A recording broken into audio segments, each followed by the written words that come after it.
I'm John Hudson, and I design typefaces and make fonts at Tiro Typeworks.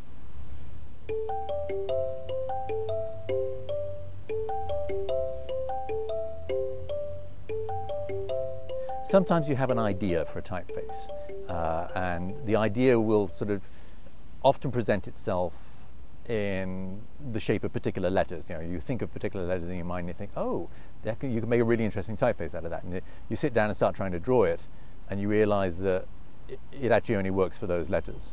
That the idea doesn't scale to the full alphabet, let alone everything else you need to do in a typeface. There are other ideas that do work. You have an idea that you think of a particular shape of a lowercase a, and it suggests enough to be able to then apply the idea across an alphabet. One of the interesting questions I've posed myself over the years is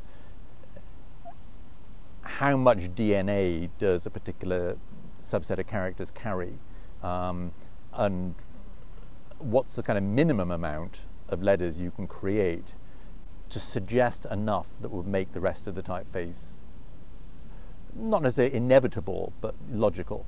So once you've done this small set of things, you know how everything else needs to be done. It was not to say it's going to be easy, but you have a kind of target in mind. Another approach, and the one that I find is more interesting, is when instead of having an idea about particular letters, you have an idea about how text looks. So you have an idea of what a page is going to look like.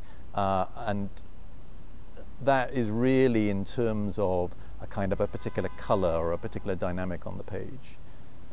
So for example, I'm doing a Devanagari typeface for Harvard University Press at the moment, and collaborating with Fiona Ross. And when we started, what should this be like? One of the things she talked about was particular styles of Devanagari writing where there's a strong sense of diagonal, and so then that became our basic idea that around which the rest of the design was set. That the look on the page should have this stress of these diagonals recurring, and so that became the sort of design idea, which then gets implemented across all of the letters.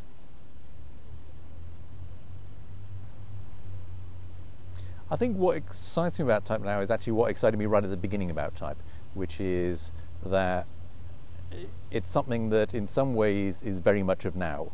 That there are technical needs, there's things like web type and stuff like this that are really kind of driving new innovation and stuff. So it's very much of the present. At the same time, it's got this very long history, and it's